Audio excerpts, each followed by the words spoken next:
Hello everyone, welcome to Telugu family at Australia. అందరూ ఎలా ఉన్నారు? నేనైతే చాలా బాగున్నానండి. చాలామంది వంటలు అడుగుతున్నారు, అందుకని ఈరోజు నేను గోంగూరతో చికెన్ కర్రీ చూపిస్తున్నానండి. గోంగూర chicken curry.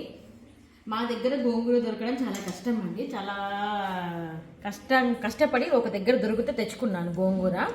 So gongura, KG chicken, onion చాలా చిన్నగా చాప్ చేసుకున్నాను, coriander, mint, ginger garlic paste, బగారాకు, దాల్చిన చెక్క, సాజీరా, లవంగాలు, ఇలాచి,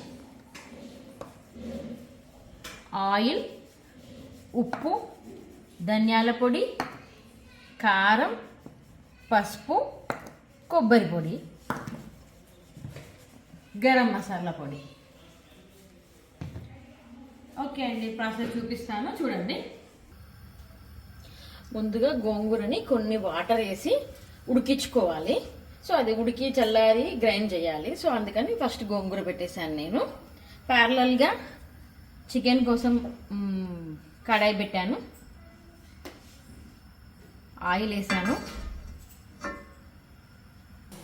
ఆయిల్ వేడయిన తర్వాత అందులో లవంగాలు, ఆయిల్ వేడిన తర్వాత లవంగాలు, ఇలాచీలు వేసాను.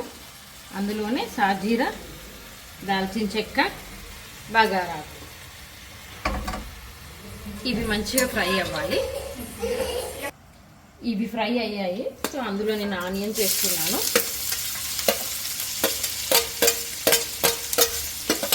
ప్యారలల్గా గోంగూర కూడా అవుతూ ఉంది. ఆనియన్స్ని కంప్లీట్గా మంచిగా బ్రౌన్ వచ్చే వరకు రోస్ట్ చేసుకోవాలి. జింజర్ గార్లిక్ పేస్ట్ ఇంట్లో చేసింది వేసుకుంటే చికెన్కి కానీ వేరే ఏ వెజ్ కర్రీస్కి కానీ దాని టేస్టే వేరుంటుంది. అది చికెన్కి కొంచెం ఎక్కువ వేసుకుంటే టేస్ట్ వస్తుంది. సో అందుకే చికెన్లో నేను జింజర్ గార్లిక్ పేస్ట్ కొంచెం గట్టిగా వేస్తాను. దాని ఫ్లేవర్ చాలా బాగుంటుంది నాన్ వెజ్కి ఎస్పెషల్గా. అండ్ అందులోనే అందులో పసుపు వేయాలి.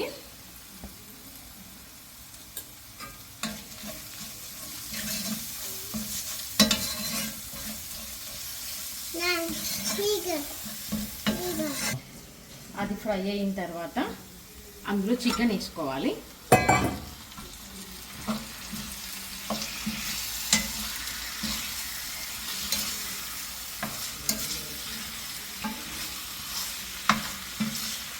నా గోంగూర కూడా ఉడికిపోయింది. సో బంద్ చేసాను. చల్లగా అయిన తర్వాత దాన్ని మిక్సీలో వేయాలి.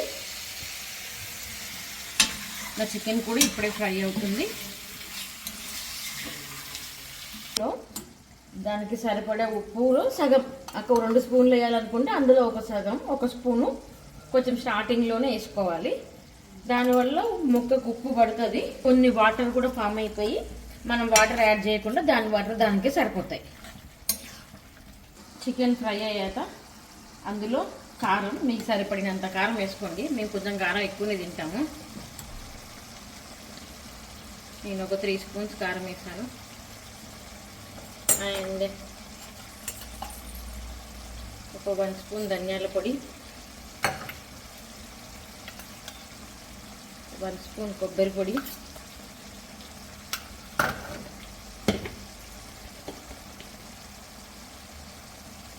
గరం మసాలా పొడి అండి. ఇది ఇంట్లో చేశాను నేను. సాజీరా, లవంగాలు, ఇలాచి, దాల్చిన చెక్క అన్ని విడివిడిగా మంచిగా రోస్ట్ చేసి పౌడర్ చేసి ఎయిర్ టైట్ కంటైనర్లో పెట్టుకున్నాను. సో ఎప్పటికీ అది స్మెల్ పోకుండా టేస్టీగా ఉంటుంది.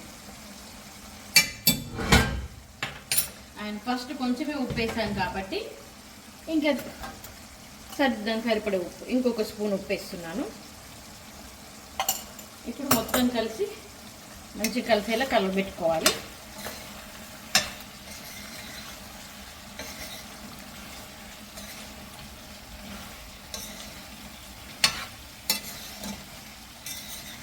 మను, చికెన్ తింటావా? మను,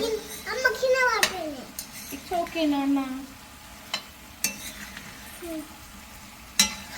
ఇందులో ఉడకబెట్టిన గోంగూరని చల్లారిన తర్వాత గ్రైండ్ చేసుకున్నాను, దాన్ని వేస్తున్నాను.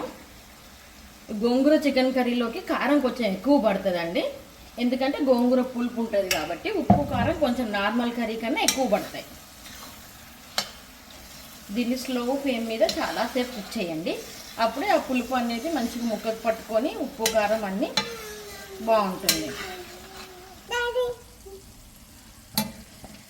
ఇలా మధ్యలో మధ్యలో కలబెడుతూ ఉండాలి. అడుగంటుందా లేదా చూసుకోండి, మీకు దాంట్లో వాటర్ సరిపోయినాయా లేదా. కొంచెం థిక్ గ్రేవీ అయ్యిందాక, అందులో నుంచి ఆయిల్ సపరేట్ అయ్యిందాక కుక్ చేయండి, సరిపోతుంది. నేను చూపిస్తాను చూడండి. మళ్ళీ కొంచెం పుదీనా వేస్తున్నాను.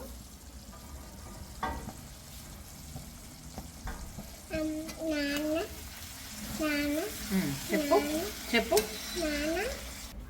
ఫైనల్గా నా చికెన్ కర్రీ అయితే రెడీ అయిపోయిందండి, గోంగూర చికెన్ కర్రీ. ఫైనల్గా కొత్తిమీర చల్లేసుకుంటున్నాను.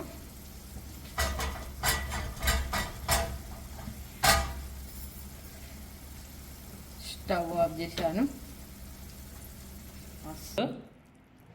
దాని నుంచి ఫోటోలు వీడియోలు ఉండు. ఈ వీడియో కనుక మీకు నచ్చినట్లయితే